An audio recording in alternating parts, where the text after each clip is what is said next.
হোক, নতুন আরেকটা ভিডিওতে সবাইকে স্বাগত। তো আমি এখন আছি গড়িয়াহাট চত্বরে। গড়িয়াহাট চত্বরের বিশেষ 3টি পুজো তোমাদের সামনে এই ভিডিওর মাধ্যমে তুলে ধরবো।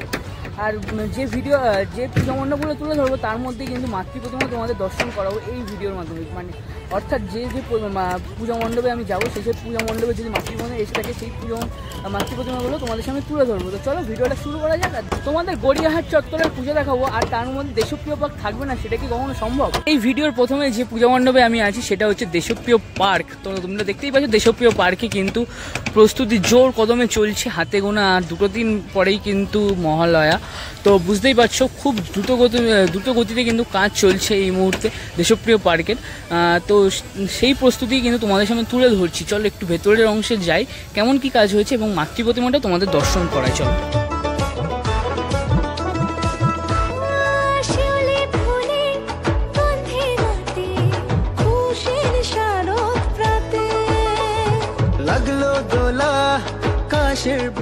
শিল্পী প্রদীপ রুদ্র পালের স্টুডিও থেকে ঠিক কিন্তু 2 থেকে 3 দিন আগে কিন্তু মাকে আনা হয়েছে মণ্ডপে। তো দেখতেই পাচ্ছ দুর্দান্ত কিন্তু লাগছে এবছরের মাতৃপ্রতিমাটা। মানে যেমন থিম তেমন কিন্তু তার সাথে কিন্তু মায়ের যে রং অংশ নীল, পুরো যে নীলচে কালার, সেই কালারের উপরে কিন্তু মায়ের রূপটাকে ফুটিয়ে তুলেছেন শিল্পী। অসাধারণ সুন্দর লাগছে। গণেশ, লক্ষ্মী, সরস্বতী, কার্তিক এবং মা, মানে 3-4 জনেরই অংশ কিন্তু যে নীল যে কাপড়, সেই কাপড় দিয়ে কিন্তু ফুটিয়ে তুলেছে। আর পেছনের চালচিত্রটাও দুর্দান্ত। ওপরে কিন্তু মহাদেব আছে দেখা যাচ্ছে। যেহেতু এবছরের থিম হচ্ছে মা ভুবনেশ্বরী, সেই ভুবনেশ্বরীর ওপরে কিন্তু ঠাকুরটাকেও সেরকমভাবেই কিন্তু সাজিয়ে তুলেছে। তো গড়িয়াহাট হিন্দুস্থান ক্লাবের ঠিক সামনে দিয়ে যাচ্ছি আমি। তোমাদের এবছরের যে তাদের পূজা মণ্ডপ সেটা তুলে ধরবো, কিন্তু তার আগে দেখতে পাচ্ছি যে তাদের যে লাইট, সেই লাইট কিন্তু লেগে গেছে। সামনের লাইটটা কিন্তু দুর্দান্ত, আগের বছর চন্দননগরে দেখা গেছিলো। তো সেটা তোমাদের দেখাবো বলে একদম ফ্রন্ট থেকে ভিডিওটা শুরু করলাম। সেই চন্দননগরের বিখ্যাত 360 লাইট, চারিদিকে কিন্তু তাকালেই কিন্তু লাইট, ওপর দিয়ে চারি সাইডের অংশ দিয়ে তাকালেই কিন্তু এই লাইট দেখা যায়। তো সেই লাইটের মধ্যে দিয়ে আমি এখন হেঁটে চলেছি, দেখতেই পাচ্ছ, তোমাদের সেটাই তুলে ধরছি। আর চারি সাইডে যে চন্দননগরের বিখ্যাত এই যে এলইডিগুলো, সেই লাইটগুলো রাখা আছে, সেগুলো সেটিংয়ের কাজ চলছে এই মুহূর্তে। তো এরকমভাবে কিন্তু এই পুরো রোডটা জুড়ে আমি কিন্তু হাঁটছি এখন। আর সামনেই কিন্তু হিন্দুস্তান ক্লাবের পুজোটা। চলো দেখাচ্ছি তোমাদের পুরো বিষয়টা। একদম যে ফ্রন্ট গেটের অংশটা, সেই অংশটা কিন্তু দেখা যাচ্ছে কিছু গাড়ির চাকার মতন অংশ দিয়ে কিন্তু সামনের অংশটাকে সাজিয়ে তোলা হয়েছে। দেখতে কিন্তু দুর্দান্ত লাগছে। তো আর সামনে কিন্তু যে টানা রিস্কা, মানে এখন কিন্তু সেটা উঠেই যাচ্ছে প্রায়, তো সেই টানা রিস্কা একটা রয়েছে দেখা যাচ্ছে। চলো ভেতরের দিকে যাই। আর কিন্তু মনে হচ্ছে যে পুজো দেখা শুরু হয়ে গেছে, কারণ দেখতেই পাচ্ছি পুরো কিন্তু কমপ্লিট কাজ। চারি সাইডে কিন্তু এরকম রিস্কা রাখা রয়েছে, টানা রিস্কা বলো বা পায়ে টানা রিস্কা, সেই সবগুলো কিন্তু রয়েছে চারি সাইডে দেখা যাচ্ছে। দুর্দান্ত কিন্তু লাগছে। এখানে কিন্তু অসাধারণ যে রিস্কার অংশ দিয়ে যে কাজগুলো, সেগুলো কিন্তু করা হয়েছে পুরো এই বিষয়টা জুড়ে কিন্তু করা হয়েছে। যে ওপরের ছাউনিটা, সেই ছাউনির অংশ কিন্তু এরকমভাবে উপরের অংশগুলোতে দেয়া হয়েছে। মানে চারি সাইডটা যদি লক্ষ্য করো কিন্তু এরকমভাবে কিন্তু পুরো বিষয়টা সম্পূর্ণ হয়েছে দেখা যাচ্ছে। চারি সাইডটা তোমাদের দেখাচ্ছি কিন্তু এরকমভাবেই কমপ্লিট হয়েছে পুরো বিষয়টা। চারি সাইডটা দেখতে পাচ্ছি এরকম করে কিন্তু রিস্কার অংশ দিয়ে কিন্তু পুরো পূজা মণ্ডপটাকে সাজিয়ে তোলা হয়েছে।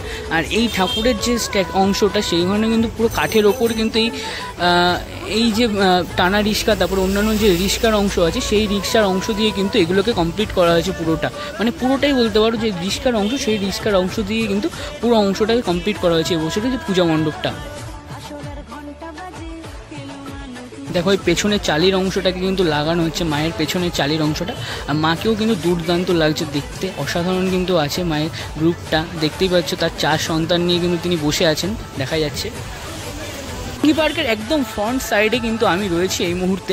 আর দেখাচ্ছি তোমাদের সিংহি পার্কে একদম মানে হিন্দুস্তান ক্লাব থেকে দিক দিয়ে আসতে গেলে সিংহি পার্কের মুখটা দিয়ে তো যেরকমভাবে কিন্তু সেজে উঠে, সেই বিষয়টা কিন্তু তোমাদের সামনে তুলে ধরছি। দেখো অসাধারণভাবে কিন্তু এই কাজগুলোকে সম্পূর্ণ করা হচ্ছে। পুরো যে বেতের অংশ এবং বাঁশের চটার যে অংশ, সেই অংশ দিয়ে কিন্তু সামনে এবং মানে 3 সাইডটাই কিন্তু সাজিয়ে তুলেছে এনারা এবছর। তো দুর্দান্তভাবে কিন্তু কাজ এগোচ্ছে। কিছু ঘরের ব্যালকনি আছে, জানলা আছে, পুরোনো দিনের জানলা, দরজা, এগুলো এবারে সামনে দিয়ে যে ব্যালকনির অংশ, সেই অংশগুলো দিয়েই কিন্তু এই সামনের পুরো ফ্রন্টটাকে সাজিয়ে তোলা হচ্ছে। দেখতে কিন্তু দুর্দান্ত লাগছে। পেছনে কিছু কালো কালো রঙের মাধ্যমে করা হয়েছে, তার উপরে কিন্তু এখন অবধি এই কালারটা করা হয়েছে। দেখতে দুর্দান্তই লাগছে। ওপরে একদম উপরের দিকে তাকাতে গেলে কিন্তু কিছু কিছু ব্যালকনির অংশ, মানে একটু ফ্ল্যাট বাড়ির উপরেও অংশ কিন্তু ফুটিয়ে তোলা হচ্ছে ভেতরের অংশ। আর ভেতরে কিন্তু মা চলে এসেছে, চলো দেখাচ্ছি। দেখো মাতৃরূপটা কি কত সুন্দরভাবে কত সুন্দর লাগছে। প্রদীপ রুদ্রপালের যে মাতৃ প্রতিমা কিন্তু চলে এসছে দুদিন আগেই, তো অসাধারণ লাগছে। কিন্তু মায়ের যে গয়নাগাটির সাজ সেগুলো কিন্তু বাকি আছে, সেগুলো করলেই কিন্তু পুরো ঠাকুরটা কমপ্লিট দেখাবে। তো অসাধারণ লাগছে কিন্তু পুরো এই যে সামনের অংশটা, ভেতরের যে ফুল ভিউ সেই অংশটা তোমাদের দেখাচ্ছি। দেখো যখন লাইটটা জ্বলবে ভেতরের অংশ দেখতে অসাধারণ সুন্দর লাগবে। আর এইখান দিয়ে পুরো যে এরকম ফ্রন্টভাবে করা হয়েছে, তার উপরে কিন্তু শাড়ির কুচি দিয়ে অংশটাকে সাজিয়ে তোলা হয়েছে। ভেতরে একটা ঝাড়ের অংশ আছে যেগুলো কিন্তু লাইট জ্বলবে সারাক্ষণ, সেই লাইটের অংশ যখন জ্বলবে দেখতে দুর্দান্ত লাগবে। আর এই সাইডটা থেকে মানে ওপরের অংশটা কিন্তু দুর্দান্তই লাগছে। আর সিঁড়ির মতন অংশ কিছু দেখানো হয়েছে এখানে, এরকমভাবে ওপরে কিছু হাতি, তারপরে হরিণের অংশ কিন্তু দেখানো হয়েছে চারি সাইডের অংশটাতে। মানে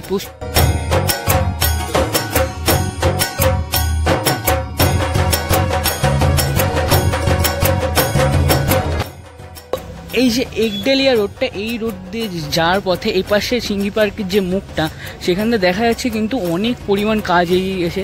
পুরোনো দিনের যে বিল্ডিংস বা বাড়ি, বনেদি বাড়ি বলো, সেরকম টাইপের বাড়ি এর আদলে কিন্তু এবারে যে পূজা মণ্ডপের অংশটা, পুরো সামনে স্ট্রাকচারের অংশটা, সেটা কিন্তু কমপ্লিট করেছে। দুর্দান্ত কিন্তু লাগছে এই সাইড দিয়ে দেখতে।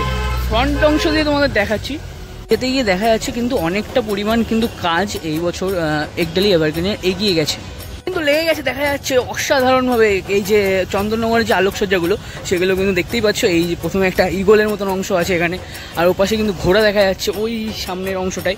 জুম করে দেখাচ্ছি, দেখো এখানে কিন্তু ঘোড়ার অংশটা রয়েছে দেখা যাচ্ছে পুরোটাই। ঘোড়া না কিন্তু এটা কিন্তু পুরোটাই রথের অংশ। দেখো কালারিং লাইট কিন্তু পুরোটা। বড় একটা বাঘ মামা, মানে এই যে চন্দননগরে আগের বছরও দেখেছিলে, আমরা দেখেছিলাম, আমরা গেছিলাম, তোমাদের সঙ্গে তুলে ধরেছিলাম, সেই বাঘ মামা কিন্তু দেখা যাচ্ছে এখানটায়।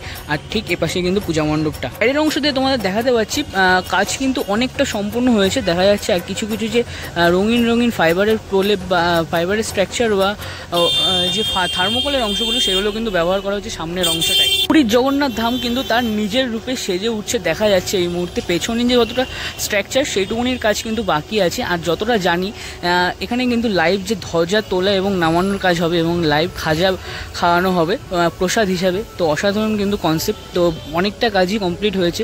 রাত পোহালেই মহালয়া, তো বুঝতেই পারছো দেবীপক্ষের সূচনা অলরেডি শুরু হয়ে গেছে প্রায়। তো পুজোর কিন্তু আর হাতে বেশি দিন সময় নেই। চলো সামনের দিকে গিয়ে তোমাদের কতটা কি কাজ হয়েছে দেখাই। ফাইবারের অংশগুলি আশা করি তোমরা সকলে দেখতে পাচ্ছ। এইগুলো কিন্তু এই উপরে ইনস্টলেশনের কাজে ব্যবহার হচ্ছে পুরোটাই। চারি সাইডের অংশটা কিন্তু ঠিক এরকমভাবেই কিন্তু ফুটে উঠছে। পুরীর জগন্নাথ ধামের অংশটা কিন্তু সামনের অংশটাই কিছুটা কাজ বাকি আছে দেখা যাচ্ছে যা। চলো একটু ভেতরের দিকে প্রবেশ করে তোমাদের দেখাই ভিতরে কতটা কি কাজ এগিয়েছে। এখান দিয়ে মেন যে প্রবেশদ্বার, সেখান দিয়ে আমি প্রবেশ করছি। দেখো এরকমভাবে কিন্তু ফুটে উঠছে বিষয়টা।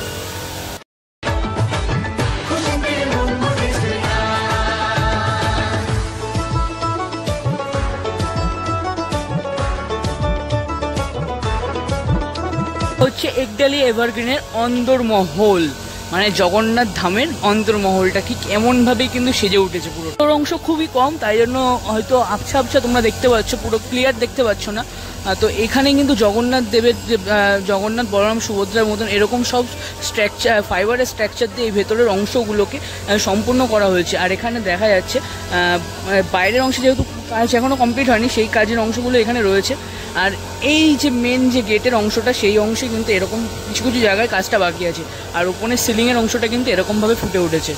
আর তার সাথে সাথে দেখা যাচ্ছে এখানে কিন্তু এরকমই কিছু আরও ফাইবারের যে স্ট্রাকচারগুলো বাইরের অংশে ব্যবহার হবে, সেইগুলোকে রাখা আছে পুরোটাই।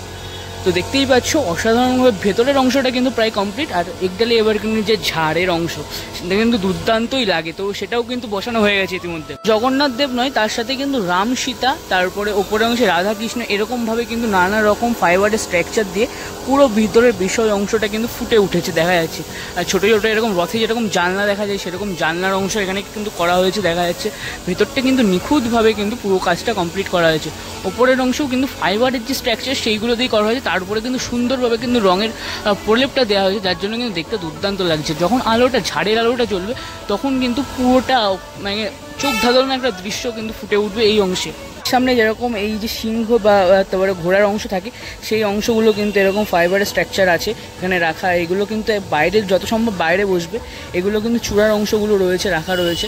এখানেও দেখতে পাচ্ছি এরকম কিছু ফাইবারের অংশ রয়েছে, মানে টোটাল বিষয়টা কিন্তু একদম সুন্দরভাবে সেজে উঠেছে।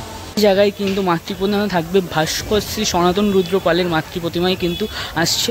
আর কিছুক্ষণ পরে হয়তো ঢুকে যাবে, হয়তো আজকেই, যতটা শুনলাম আজকেই আসবে ঠাকুর, তো এখানেই কিন্তু আসবে, এসে কিন্তু এখানে থাকবে দেখতে পাবে। তো কয়েকদিন পরে কিন্তু উদ্বোধন আছে, তারপরেই কিন্তু তোমরা দর্শন করতে পারবে পুরো পূজা মণ্ডপটার বিষয়টা।